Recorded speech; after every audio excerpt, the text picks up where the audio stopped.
Olá, olá, olá, bom dia para quem é bom dia, boa tarde para quem é boa tarde. Estamos começando mais um episódio de Entre Nós com Michele. Então prepare-se a sua pipoca, se acomode, porque hoje a nossa entrevista, gente, está assim maravilhosa, porque a nossa entrevistada de hoje é uma entrevistada internacional, gente. Então, antes, gostaria de deixar algum recadinho para vocês. Não se esqueçam, compartilhe o nosso vídeo, se inscreva no nosso canal, deixe seus comentários, que é muito importante para a relevância do nosso conteúdo. Então, nós queremos alcançar nossa meta de 200 inscritos, nós estamos quase chegando lá.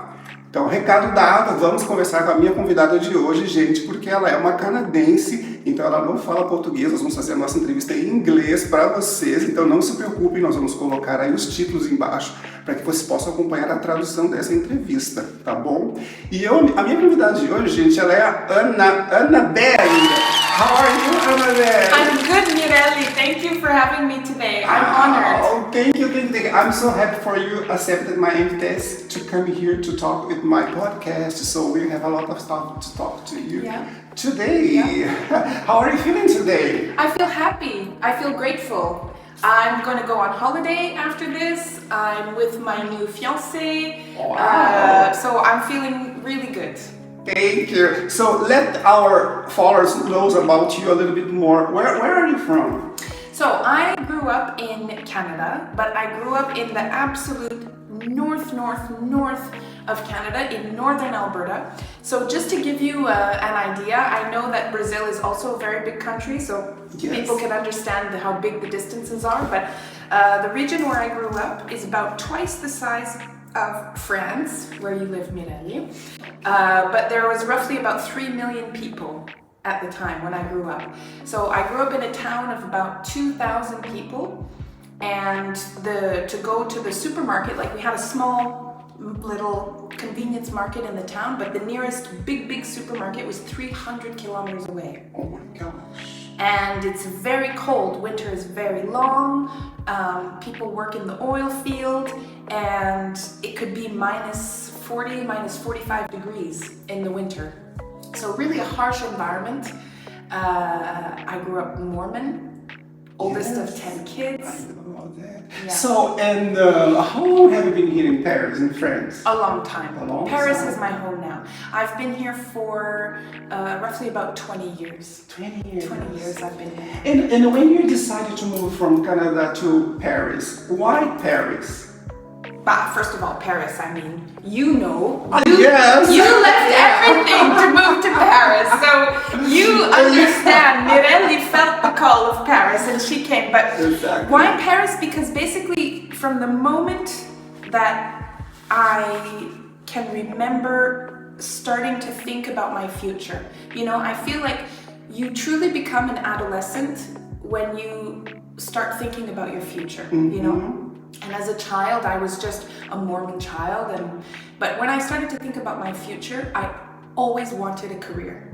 I wanted a career. I wanted to be like Oprah Winfrey or like Ally McBeal, these ladies that I had seen on TV, even though we weren't allowed to watch a lot of TV. And I knew that was not going to be possible. So that means the career that you chose, it's not easier to grow up in your country, in your city? No, because the town was very small, and the Mòrmon religion does not want ambitious women, women who want to build companies, who want to make money, who want to. So I always knew that I was going to have to get to a city, right? And I had it in my mind that I wanted to live in New York City. Cool. So when I left home, I got to the nearest city, and then I moved to Toronto.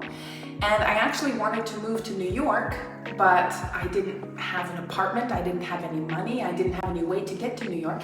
And when I was in Toronto, I met a French guy who was selling jeans at the mall. So he sold jeans to me at the mall and asked me out.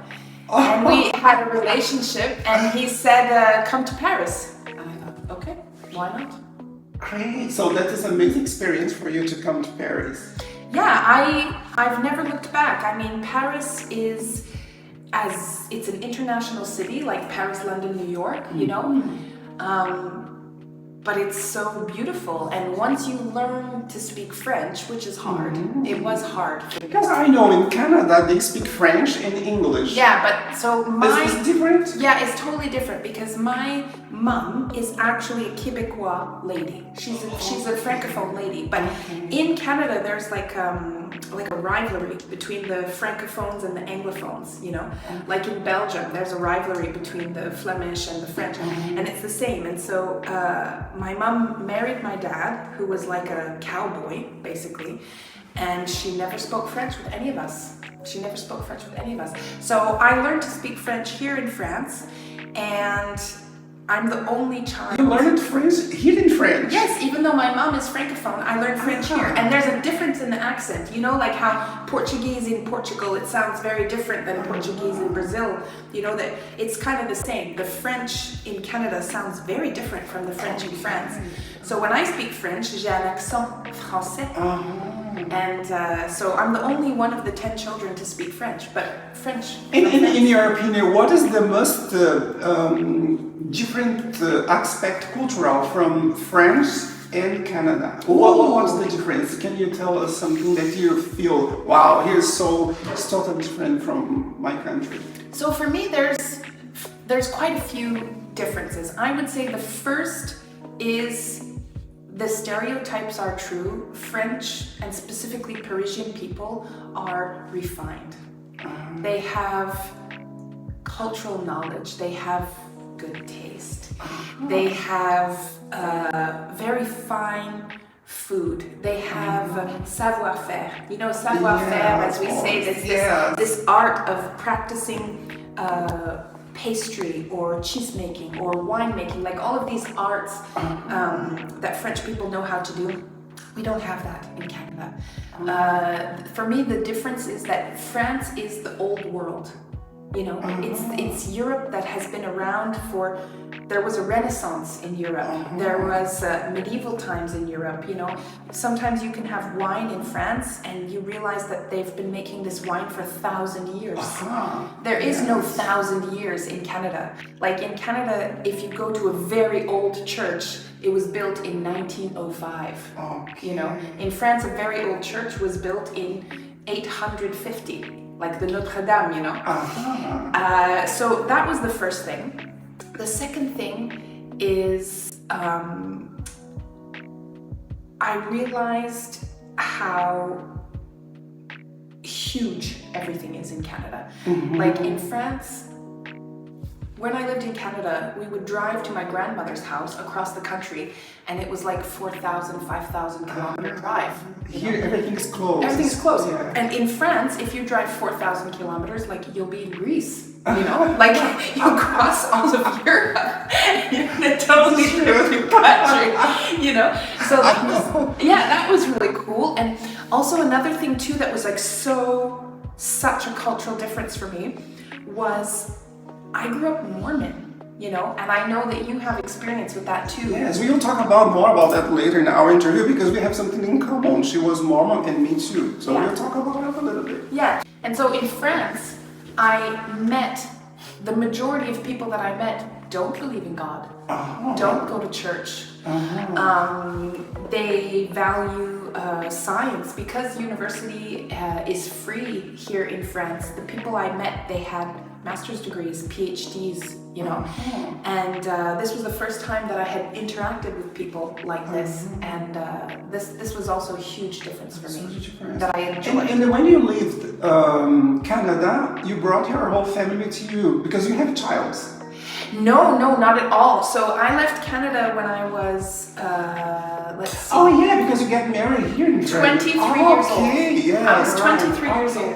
And the French boyfriend that I had, I think that he loved me a lot more than I loved him.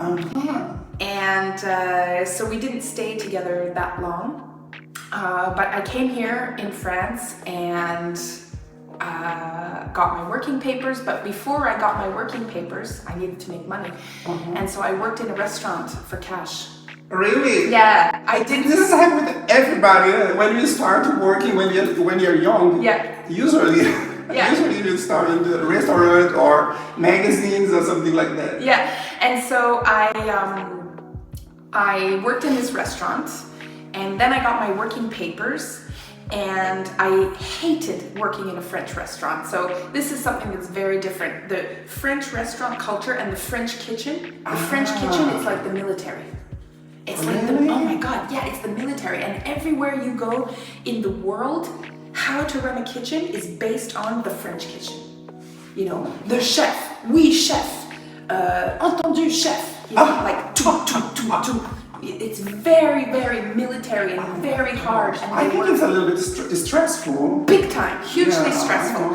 And so I wanted out of that environment, and also it's paid peanuts. So you work your ass off and you get paid peanuts. So I was like, okay, I don't want to do this anymore. So I got a job as an English teacher. But because I had worked in this French kitchen, I was an English teacher in the 5-star French hotels. Okay. So I got a job at the Georges V Hotel, at the Ritz, at the Plaza Hotel, right? And this was the beginning of my education of how to be French. Because today, 20 years later, I have an agency, a speech writing agency, and I write speeches for politicians and ministers and astronauts and Olympic gold medalists and a royal family, you know. But I never would have been able to build this business if I hadn't been taught what are the ways of the elite in France, you know. And this was the beginning of my education. I was 24 years old. I didn't speak French. I was learning French. Okay. And I was an English teacher in these hotels, teaching maids, cooks, but also managers, concierge, and they started to teach me like how to be a little more chic, how to dress a little more chic, how to talk, how to not talk. I think this is the time when you felt the difference cultural between Canada and France. Oh my God, because huge. the behavior is totally different. Exactly. Like I'll just give you one example. I remember one time I ate lunch in one of these restaurants. So I had a chef who was a Michelin star chef, and he made me a meal.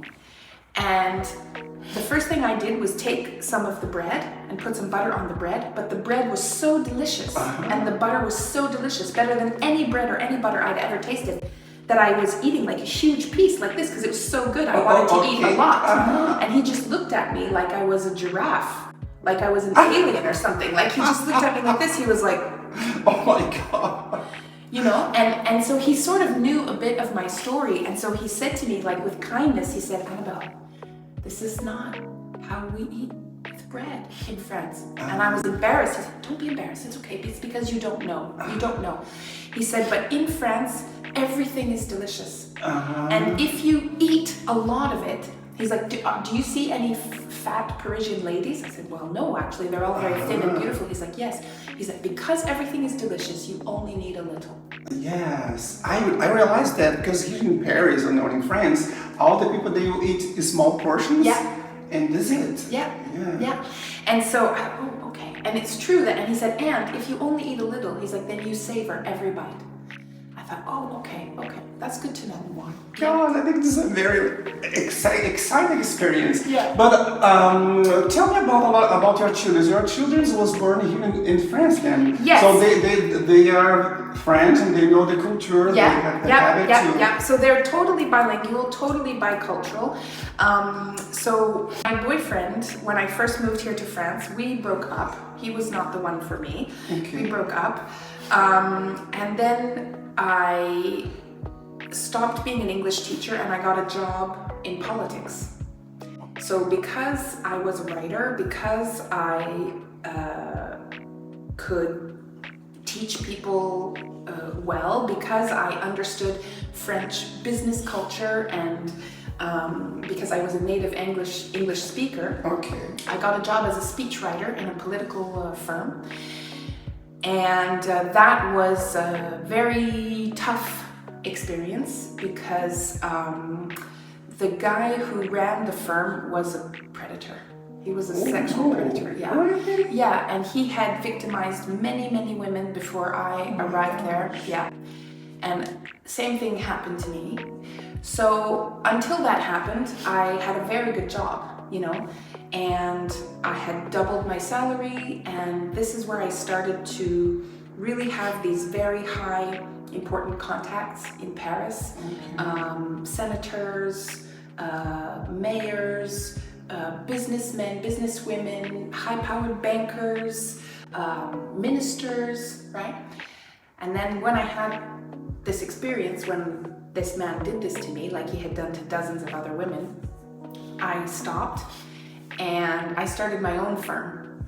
Great. Yeah, and I was really upset with what happened to me. And I had an amazing lawyer who said to me, don't get mad, get even. Wow. Take his money, take his clients, take from him. This is kind of your revenge. Yeah, because he took from you. And so I did. I started to steal his clients one by one. And I built my business, and I'm not angry anymore, and I don't need to steal his clients anymore. But I think also because I was in this fragile situation, I also chose a man who was very gentle. Great. Extremely gentle. You deserve that. Yeah, and we made 3 kids together. But he was so gentle that he wouldn't always tell me the truth. So if there was a difficult truth to be told, he would keep that for himself. So I'm recently divorced, actually, because I found out about a lot of lies in our couple. And everything is okay now. We are neighbors, we parent the children together, we are friends, but there's just a point where a marriage gets broken. So Annie, I know you're a mom with 3 children. Tell us, what is the best part to be a mother, and what is the best, what is the challenge, the difficult part to be a mother? Oof. So I'll start with the difficult part. Okay. The difficult part of being a mom, I can say it in one word. Boys. Boys. Okay. Boys are so much harder than girls. They're harder than girls. You think about that, really? Because I heard the boys, they are more closer than mom. That's not true. I don't know. I mean, so I have boy, girl, girl. Okay. I have a 13-year-old boy, an 11-year-old girl, and an 8-year-old girl. And my boy is so sweet. Okay. But will just sometimes make very bad choices. So, you know, okay, it's time to shower. No, I don't want to shower. Goes to school smelling like a dirty gym sock. Doesn't do his homework, right? So how old is he? 13. Yeah, this is normal. This is like the teenager time. Yeah. Okay, and also, so the hard part about being a mom, I would say, is you wear your heart on the outside of your body, you know? You have to be totally vulnerable for these kids all the time. And if they fail, it hurts, but you have to let them fail. If they make a bad choice, you can't punish them, you know, like you just have to continually, constantly explain what they should be doing. And also getting divorced was really hard. For you, for them. For them, yeah, but we're through it now. The best part about being a mom is this family feeling, you know, because when I was growing up Mormon, because I was so ambitious, I was rebellious, you know, and everyone in the church and everyone in my family was saying, just be a good Mormon, you know, why do you keep going on? I didn't think that God existed. I had problems with the doctrine, and I would talk about it and say, why can't you just be happy? Why do you always have to keep asking questions? Why can't you just be happy with the life you have? And I was like, no, I want more, you know, I want to build a business. I want to have a career. I want to have money. I want to see the world. I want to live in a big city. And because I was so rebellious, I was put in a foster home. You? Yeah. Wow. So from when I was 11 years old, my family kicked me out of the house. Wow. And put me in a Mormon foster home. And then I lived in another one, and then when that didn't work out, I came home, but my family said, no, you can't live here, so I lived in the camper van, in the garden, or I would try and sleep at other people's houses. And then when I was 16, I moved down south, a little bit further south in Canada, and got a job and finished my school there. And so the best part about being a mom is to provide the safe and loving environment for my kids that I wish I had had, you know? And it's kind of a healing for me, like it kind of repairs me, you know, to give them all the love that I wish I had had, to give them all the stability and the care that I wish I had had. And we know in our days the world is crazy. We have some problems, political problems, we have a lot of crazy things happening in the world right now. Yeah. So, are you scared about your child's future? Oh, that's a good question, Mirelli. I mean, if you live in fear, then you don't live at all, you know? And so, my philosophy for this is when you can't do everything, do what you can. When things are spinning out of control, then focus on what you can control. And what I can control is how I raise my kids, right? I'll give you just one example. A cause that I believe in and that I work for is no social media for kids. No social media for kids. I think this is the big problem for fathers and mothers to control the kids about that. Yeah, and so even though there are lots of kids in my kids' school who are like this all the time, yeah. Not my kids. And in my house, there is no screen, there is no TV, except for if we watch a movie together. The remote control and the internet code is under strict lock and key. And we read, you know? So my kids have walls and walls of books. So I know that I can't change the fact that these social media companies prey on our children, but I can control how it's going to be in my house, right? Great. So I do worry that the world we are being divided, you know?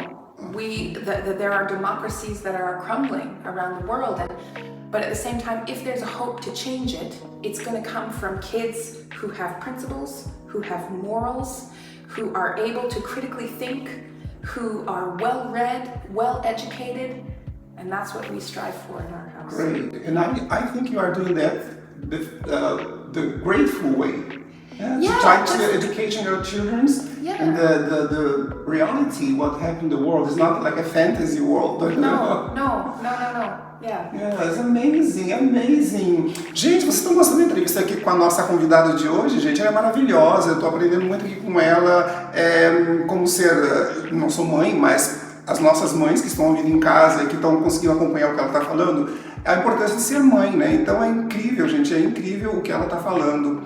Então eu gostaria de aproveitar esse momento para a gente fazer aqui o nosso intervalo. Nós vamos anunciar os nossos patrocinadores. E hoje, gente, eu tenho um patrocinador novo aqui. Muitas pessoas me perguntaram a respeito do meu cabelo, né? Muitas pessoas comentaram nos outros vídeos a respeito do meu cabelo. E o meu cabelo, quem cuida, quem faz para mim, é o Marconi Perucas, Marconi Wig. Quem quiser, vou deixar aqui na telinha para vocês procurarem por ele. Gente, ele é incrível, ele faz cabelos maravilhosos, ele reforma as perucas, ele dá estilo nas perucas, as cores que vocês quiserem, o comprimento que vocês quiserem, de cabelo 100% natural. Então, mulheres que querem mudar aí o estilo de vocês, procurem por o Marconi Wigs, que vocês vão ficar assim, satisfeitas. Eu estou muito satisfeita com os meus cabelos que ele tem feito para mim, tá bom? Outro recadinho que nós gostaríamos de deixar para vocês, a nossa sala de hoje, gente, onde nós estamos fazendo a nossa entrevista, é no Next Suite. Então aqui o Next Suite tem várias salas para eventos, para aniversários, festas de casamento, palestras, tudo que vocês quiserem fazer de evento aqui no Next Suite, vocês podem alugar as salas, está à disponibilidade de vocês. Nós vamos deixar aqui o contato da pessoa responsável que vai oferecer esse espaço com essa estrutura maravilhosa para que vocês também possam fazer os seus eventos aqui. E nós também temos, gente, o nosso patrocinador, como sempre, o Boticário, né? O Boticário que está aqui sempre patrocinando nossos programas. O Boticário tem uma linha completa de maquiagens, perfumes, cremes, loções para passar no corpo, tudo que você precisa para ficar cheirosa, bonita e perfumada. Então, como nós não podíamos deixar, nós trouxemos sim aqui um presentinho para a Annabelle, um presentinho do Boticário, uma loção que eu vou mostrar aqui para ela, eu vou dar esse presente para que ela possa desfrutar dos produtos do Boticário. Então, gente, eu trouxe aqui para a Anne uma loção para ela passar no corpo, é um body care. So this is for you from Boticário, our sponsor. Oh, okay. Thank This is Can I open it? yes, for sure. This is for you passing your body. Skincare is delicious. You'll be a very smooth skin, and Boticário is gifting you. Thank you. Thank you. That's so nice. Okay, I'm excited. Yes. I'm going on holiday after this, so I'll use it on my holiday. Great. Thank you. Great. So now keep going here with our interview with Anna. We will invite you to participate in one part of our interview that is a kind of like we'll start philosophizing Great. with you right now. Great. Okay? Let's so do it. this is happening. I will explain you. Yeah. I have here some quotes, some phrases from famous people, famous persons. Yeah. So I will read the quote, the phrases, and you listen and you tell me what you think about. If you agree, if you disagree, if you want to increase something else. Oh, I love this game, Kelly. This great. is great. Yeah, this is great. Let's do it. So the first famous person here, she's a woman. She's everybody knows her from America. She's Michelle Obama. Oh, she's Do you know an Michelle inspiration. Obama? Yes, I love Great. her. So Michelle Obama, in an interview, she said, "Don't ever make decisions based on fear. Make decisions based on hope and possibilities." Yeah. What do you think about that? I think she's absolutely right. Here, we do this. Oh, There we thank go. you. You're welcome. Okay. I think she's absolutely right. I think that you mustn't make decisions from a place of fear, you know. And there's another woman that I admire, even though she sometimes has controversy around her and her work. But Sheryl Sandberg, who used to be an executive at Facebook, who says, "What would you do if you weren't afraid?" And I think that's something that I ask myself, actually. What would I do if I wasn't afraid, right? After a painful divorce, it's difficult to love again, you know? But what would I do if I wasn't afraid? I would love. For example, when you get divorced, when you decided to do this decision, were you afraid about that or not? Of course Really? I was. Of course I was. You know, and Afraid about what? Because you be alone after, or because you? I was you don't afraid feel confident to. enough? I was afraid to break up my family. Oh. I was afraid to be alone afterwards. I was afraid to never be happy again. I was afraid to leave the structure and the life that I had had for 12 years, you know. But then I thought, shouldn't I be afraid to live with someone for the next 20, 30 years that I don't love or that betrayed me? Shouldn't I be afraid of losing myself because I don't have enough self-respect to leave a situation that is bad? Shouldn't I be afraid that I'm showing my daughters that even if you don't love someone, you just stay? Shouldn't I be afraid to show my son that this is an acceptable way to treat your wife or your partner, you know? And I thought, no, I'm not going to show them that. I think this is the nice part. The nice part when you live in this world, because today the woman, she has more freedom. So you have a right to say, I don't want anymore. Yeah. So, but sometimes we know some men, they don't accept that and they will be a little bit rude. Yeah. This is crazy. Or violent. Yeah, exactly. Yeah. Oh my gosh. So great. So let's now our second person. Yeah. He's famous. He's a famous singer. Yeah. And he is Frank Sinatra. Oh. So Frank Sinatra, in an interview, he said, "You only go around once, but if you play your cards right, once is enough." You only go around once, but if you play your cards right, once is enough. Exactly. Yeah, I think that it's actually linked to the first quote that you gave Mirelle. You know, like you have to play your cards like they're the only ones that you're ever going to get. Do you have some experience to tell us when you play your first cards in the first time and you get that? Yes. So, as you know, I wrote a book. Yes, I didn't know that. Oh yeah, I wrote a book. This Great. book in French is called La théorie de la veste. So it's a book about rejection and what should we do if we feel afraid of getting rejected, right? And so this book is based on a theory and a practice that I always have. From the moment that I started my business, I was starting my business up against a big competitor, not necessarily speaking French very well, not necessarily knowing so many people, being an outsider, being an immigrant, being a woman, and I thought, you know what, the only way I'm going to do it is if I just go. Great. And I felt afraid to call people. I thought, what if I call them and they say, well, who are you? What other clients do you have? And then I say to them, well, you be the first. I felt ashamed, you know, I felt embarrassed. But I thought, you know what, I feel afraid to get rejected. And so I have to I'm going to try and get rejected on purpose. And every day, as I build my business, I am not going to stop working until I have been rejected 3 times. Every day, rejected 3 times. Why did you call me? Who are you? Don't call me anymore. Okay, great. Number 1, rejection, right? And so the fact that I was trying to get rejected, that I had a kind of like a goal, a rejection target. In English, I call it rejection affection, right? It actually meant that I was more daring and more audacious than I would have been if I wasn't trying to get rejected. So the fact that I try and get rejected meant that I could sign clients that I couldn't sign before. I would get meetings with people I couldn't before. And I spoke to someone about this and they said, that should be a book. And so I managed to get an agent, and she's an amazing agent, really. She's fantastic.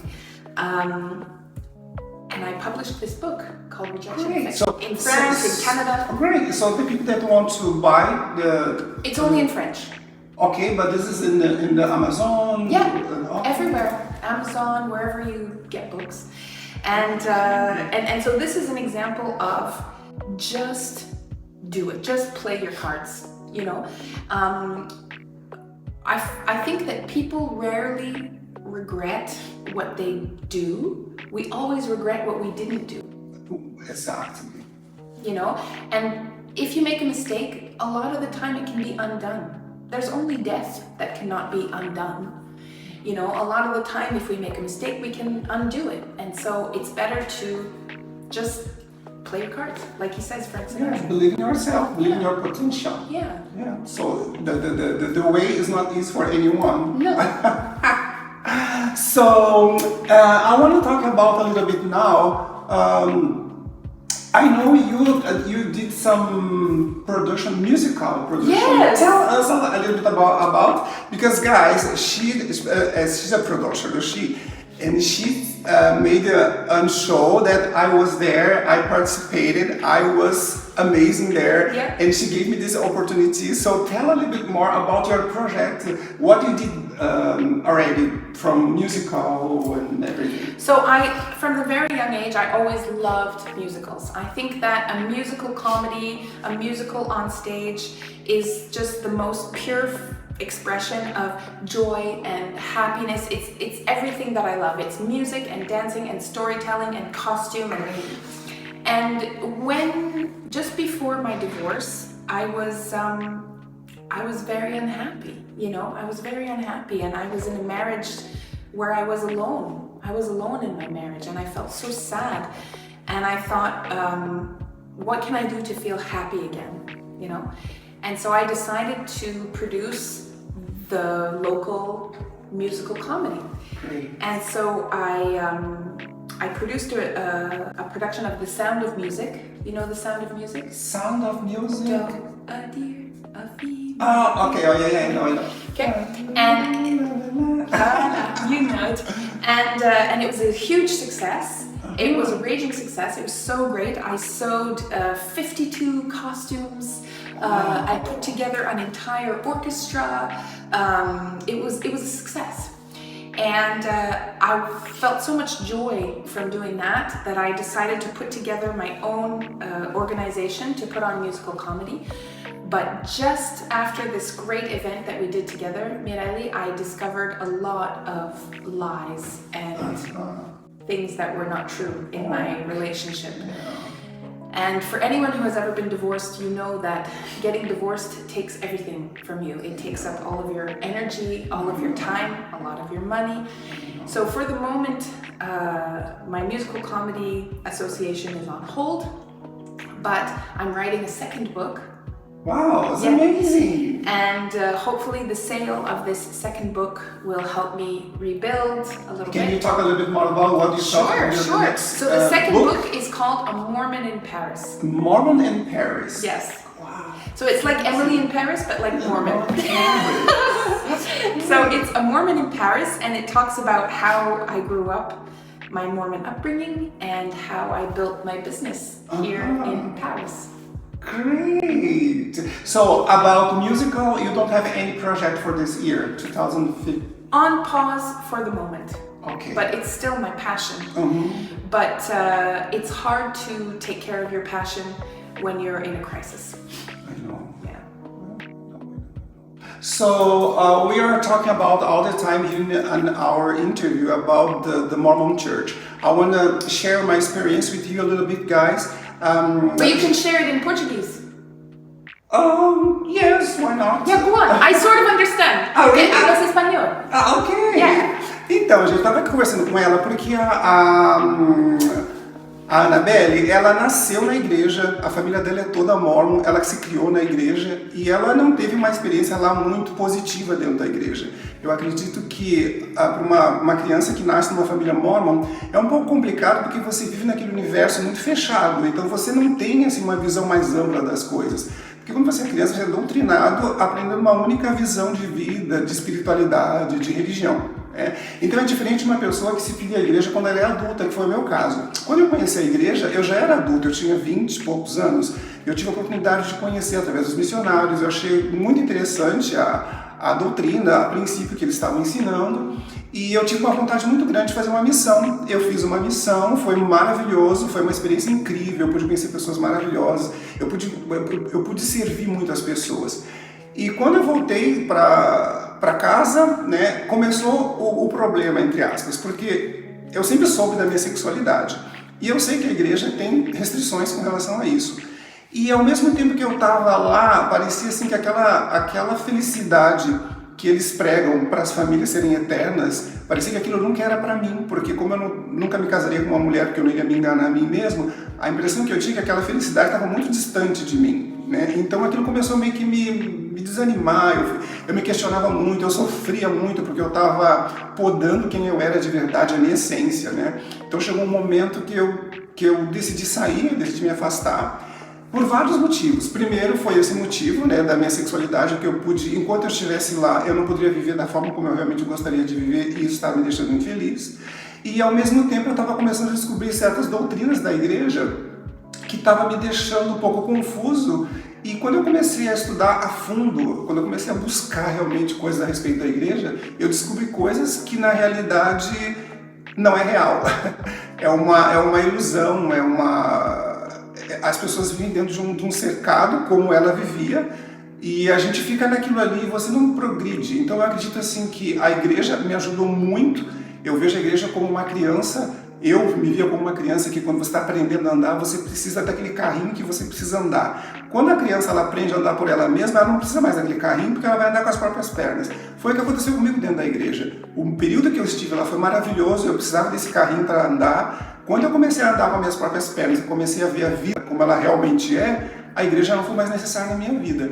Então, eu não tenho nada contra a igreja, eu não tenho nada contra os membros que frequentam a igreja, até porque eu tenho amigos que eu carrego no peito até os dias de hoje, amigos maravilhosos que eu fiz dentro da igreja. Então, eu tive um lado muito positivo lá, aprendi muito. Se eu sou a pessoa que eu sou hoje, que eu tenho a visão que eu tenho hoje, foi porque eu passei por esse período.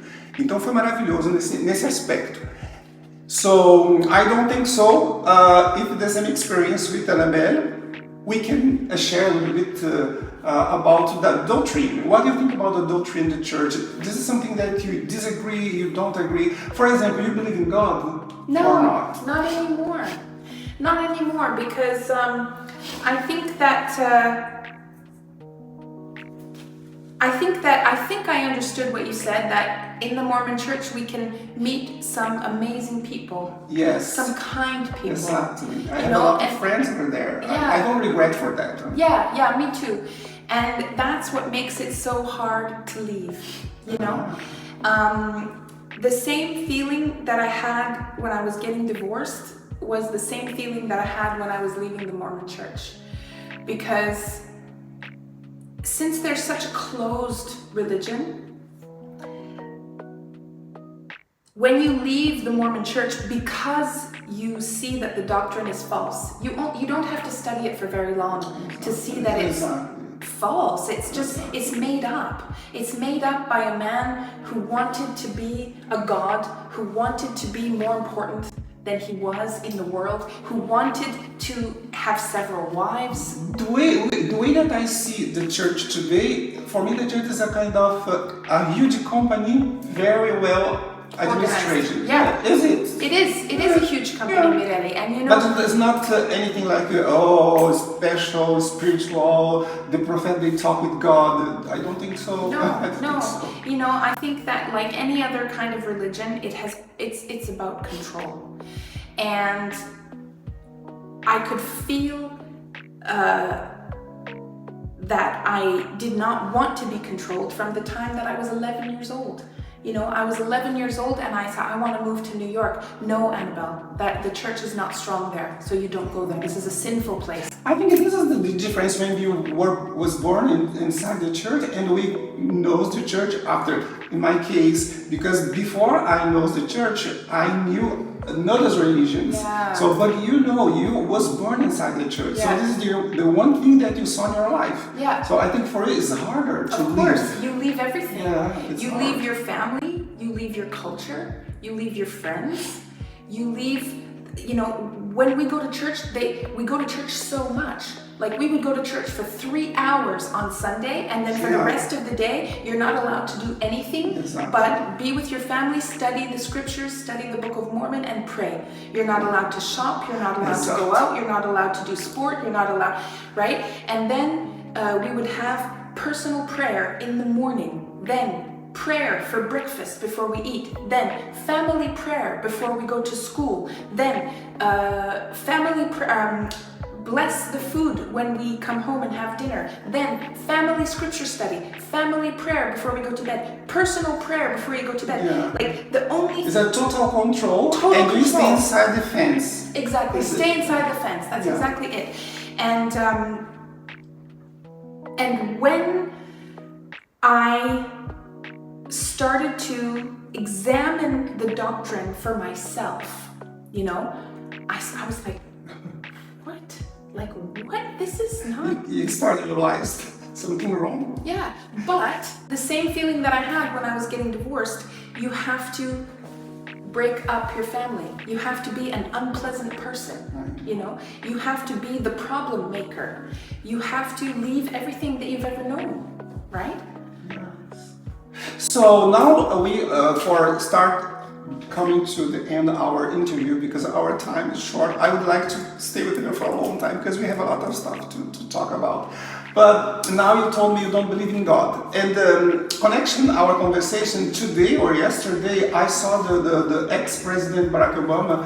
He talked about maybe we have some extraterrestrial. Do you believe this? He said yesterday, yes, we have so now they started everybody talking to TV about that. Do you believe in this? I mean, I think why not? Because the reason I don't believe in God anymore is because I feel like life and nature is enough, you know? The fact that you and I were born on opposite sides of the world and now we're here and we're talking together and we're friends. Exactly. You know, to me already is a small miracle. Yeah. And this is the magic of life. Yeah, yeah. And it wasn't a miracle that God orchestrated. It's because, you know, there is life on this collection of dirt that's orbiting a star. And where there's life, there is energy. So Exactly. I think the energy that connected everybody that has the same energy. This is the most important thing. And so if this, you know, if life happened on this planet, for me it's completely logical that it could have happened on another. You know, for me, I don't feel surprised by that. Yes, me too. Guys, I'm so excited about this woman. So, gente, infelizmente nós temos que encerrar a nossa entrevista. Foi maravilhoso conversar aqui com a Anne. Eu espero que vocês tenham acompanhado aí nas nossas traduções. Não se esqueçam, pessoal, se inscrevam no nosso canal, deixem seus likes, deixem opiniões aí do que vocês estão achando das nossas entrevistas, porque isso vai ajudar muito o nosso canal a crescer aqui no YouTube, tá bom? Então eu vou pedir aqui para a Anne falar aqui as considerações finais dela, para que a gente possa então encerrar a nossa entrevista. So Anne, for finish our interview today, the camera is yours. You can say anything, you can leave a message for our audience, our followers. Okay. And so thank you so much. Okay, well thank you, Mirelle. And if I could say anything to your followers, I would want to say that Mirelle is exceptional. She's not paying me to say this. She gave me a cream, but that's not why I'm saying it. I'm saying it that from the moment that I met her, she was electric, she was magnetic, and she started to share her story, and her story is so amazing. The courage of Mirelle to just follow her destiny with a few euros in her pocket, coming here, starting from nothing, building up Mirelle, bringing Mirelle to the world, bringing Mirelle to Paris. For me, this is so inspirational, and I'm so glad that we're friends. Oh, thank you so much. I'm so glad that we're friends. So glad and she's so wonderful. So if you want to do something, I want you to just tell one person about Mirelle. If you liked this video, I want you to just tell one person, say, you know, there's this lady you should follow on social media. Her name is Mirelle. She's an inspiration. She's brave. She will give you good vibes when you watch her. That's my message. Uau, gente, é dessa forma que a gente encerra a nossa entrevista. Um beijo para vocês, espero que vocês tenham gostado. Bye bye. Bye bye. E até o próximo vídeo. Bye bye. Bye bye.